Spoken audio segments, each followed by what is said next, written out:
নমস্কার, ক্লাসিক কিচেনের তরফ থেকে সবাইকে স্বাগত জানাই। আপনাদের ভালোবাসায় আমার চ্যানেলে 4000-এর উপরে সাবস্ক্রাইব হয়েছে, তো অনেক অনেক ধন্যবাদ সবাইকে।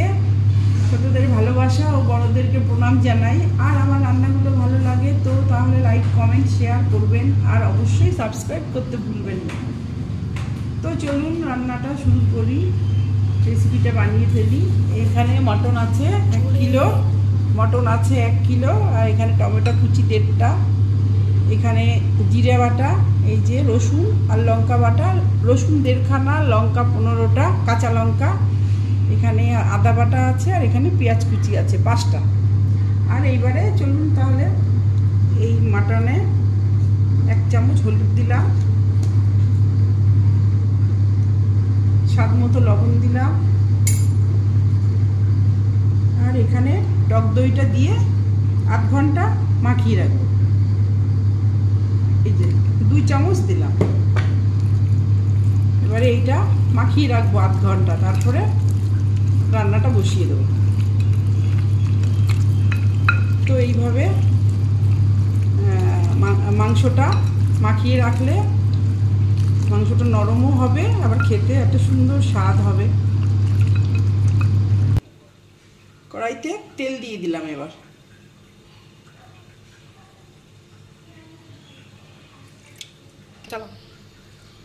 এই যে জিরে, শুকনো লঙ্কা দিয়ে দিলাম,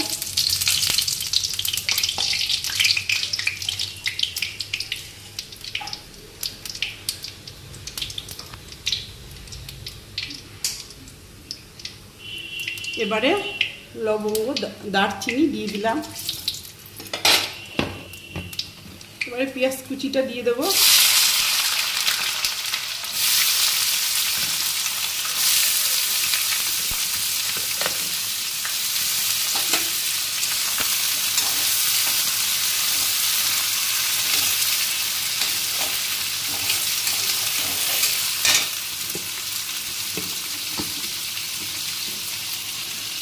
এই যে পেঁয়াজটা এবারে আগে ভাজা করে নেব। খাসির মাংসে পেঁয়াজটা একটু বেশিই লাগে, পেঁয়াজ রসুন, নাহলে একটা গন্ধ বেরোয়।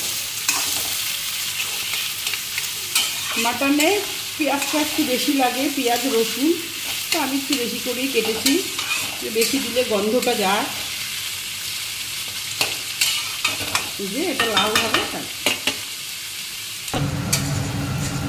এই যে আমার পেঁয়াজটা ব্রাউন কালার হয়ে গেছে। এবার আমি টমেটো কুচিটা দিয়ে দিলাম, 2 খানা টমেটো দিয়ে দিলাম কুচি।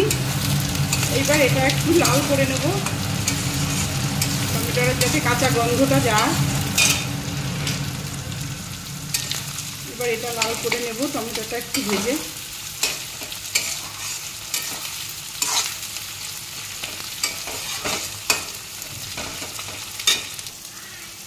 আমার টমেটোটা কষানো হয়ে গেছে, পেঁয়াজ টমেটো। এবারে আমি আদা দিয়ে দিলাম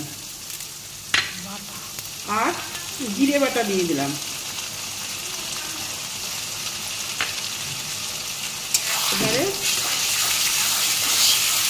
এবারে কষিয়ে নেব একটু। এইবারে রসুনটা আর এই কাঁচা লঙ্কা দিয়ে দিলাম। একটু জল দিয়ে নিলাম, কষাতে সুবিধা হয়।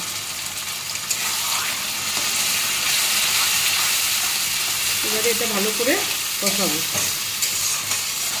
মশলাটা।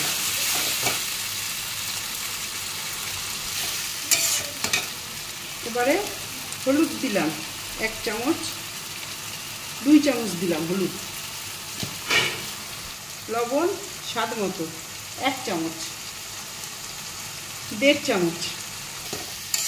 এবারে মশলাটা ভালো করে কষিয়ে দেবো। আমি কাঁচা লঙ্কা দিয়েছি, বন্ধুরা আপনারা চাইলে শুকনো লঙ্কা দিয়ে রান্না করবেন, কিন্তু আমি কাঁচা লঙ্কাটাই ইউজ করি আমি। এবারে মশলাটা একটু চিনি দেবো, তাহলে কালারটা ভালো আসে। একটু চিনি দিলাম।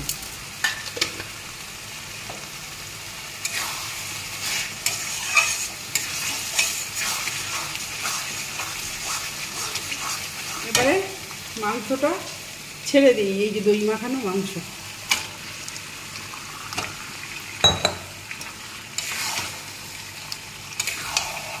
এবারে এইভাবে কষিয়ে নেব ভালো করে।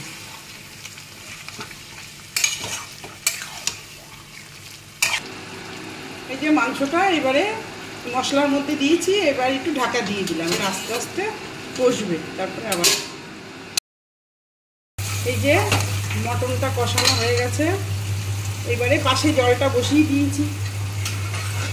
এই যে পাশে জলটা, সবসময় মটনের জলটা একটু গরম করেই নিতে হয়, তবে ভালো হয়। তো জলটা গরম করেই আমি নিয়েছি। এবারে লাস্টে একটু কাশ্মীরি লঙ্কার গুঁড়ো দিয়ে দিলাম। লঙ্কার গুঁড়ো আমরা বেশি খাই না, তো একটু দিলাম রং করার জন্য। তো বন্ধুরা আপনারা চাইলে নাও দিতে পারেন। বন্ধুরা এই মাংসটা কষানো হয়ে গেছে, এই যে তেল বেরিয়ে গেছে। এই যে পাশে জলটা গরম বসিয়েছি, এবারে এতে দিয়ে দেবো। এই যে মাংসে তেল বেরিয়ে গেছে দেখেন। এই যে এবার প্রেসার কুকারে দিয়ে দিলাম। ঠান্ডা জলে দিলে অত টেস্ট হয় না, তো এটা জলটা গরম করে তবেই মাংসটা দিতে হয়, তবে খেতে ভালো হয়। এইভাবে এটা দিয়ে দেবো প্রেসার কুকারে, চট জলদি হয়ে যাবে। এবার সিটি মারলেই হয়ে যাবে।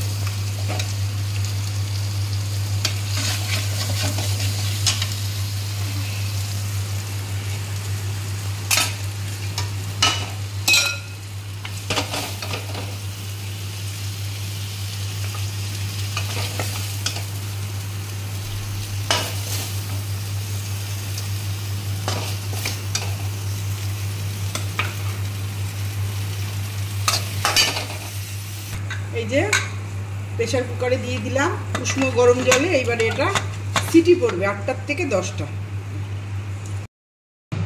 এই যে প্রেসার কুকারটা খুলে ফেললাম, রান্নাটা আমার রেডি। এবার আমি নামিয়ে নেব, সার্ভ করব। এই যে হয়ে গেছে।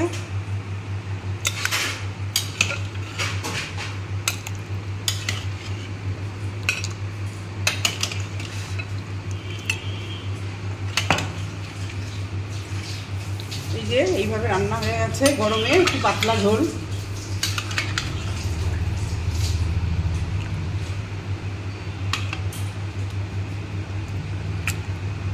নামিয়ে নেব এইভাবে। হ্যালো বন্ধুরা, এই যে আমার এই চিকেনের এটা মটনের ঝোল। এইভাবে বন্ধুরা আপনারা অবশ্যই বাড়িতে করে খেয়ে দেখবেন। আর আমার রান্নাটি যদি আপনাদের ভালো লাগে তো লাইক, কমেন্ট, শেয়ার, সাবস্ক্রাইব অবশ্যই করবেন। Radhe Radhe, thank you.